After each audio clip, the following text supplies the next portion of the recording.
We were talking about this before we came on air. We were talking about, what will we be when we come out of this? Will it actually have changed us, or will we be so happy to be back? And it'll take a long time to get back to where we were, but so happy that we'll forget all I think this. you can't not be changed by this, surely. So I think that people talk about British people and the Blitz spirit, keep calm and carry on. And now we're not saying that. We're saying keep calm and stay at home. But our new spirit essentially is how can we stay in touch? How can we stay communicated with each other? Whose kids are recording a poem and sending it to grandma down their smartphone to stay in touch? And how else we can be kind to other people? Maybe buy a few extra tins, and the food bank can pick them up. It's how else we can be kind and really support each other, and this is a great opportunity. Or rather than buy a few extra tins, because that might not be such a brilliant idea, maybe take one of the tins out of the ones you bought before and think, right, OK, well, now we're in this. I would hope that we're wasting considerably less food. I know certainly you think, right, OK, well, I don't want to go out today at all. I don't want to go to the supermarket, so I'm going to eat that. That looks like it might just be on the turn, so I better do that tonight. Maybe we'll be better with things like that. But essentially, I think what's going to define us is and we said this, it seems like 100 years ago, be kind. That now it's taken on a whole different meaning, that in actual fact you are aware of the people around you. You may never have come across your neighbours ever, but now is the time perhaps to start putting notes out. Are you OK? Do you need anything? I'm going out. I think there's that, and that's the obvious meaning of the be kind. But the other meaning of the be kind is to follow the advice and stay at home, because just by doing that, you are saving lives. And just to sort of throw some numbers out there, every person, on average, a person who is infected with this will pass it on to 2.5 people.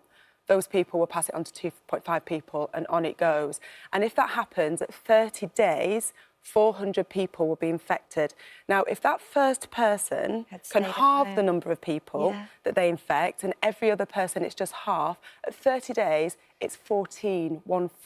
That's the huge amount of difference. We can do that. You're not being asked to do that much, are you? How long do you think, I mean, I know this is a very, very difficult question, but how long do you think before we begin to see some sort of improvement? So I think that we are looking at least 2 or 3 weeks, and that improvement at that point is not a decrease, it's that our numbers stay the same. So if we're having 600 cases or whatever, however many cases, that it stays the same for a period of time. And that is in our sort of really good case scenario. I know that the Prime Minister said that he was going to review in 3 weeks' time.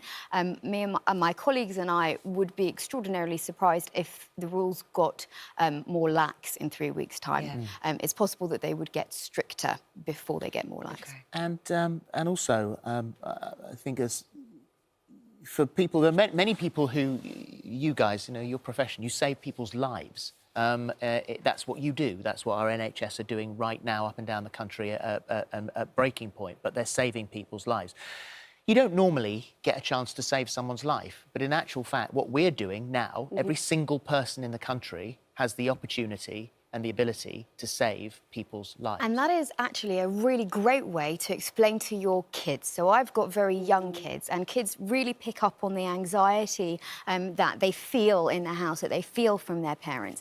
And to be able to say, you can be a superhero today by running in the garden, and you are saving somebody's life, is something really sort of tangible that they can understand. We're going to talk to Raj about that a little bit later on. Thank you for the moment, guys. Thank you. Thank you.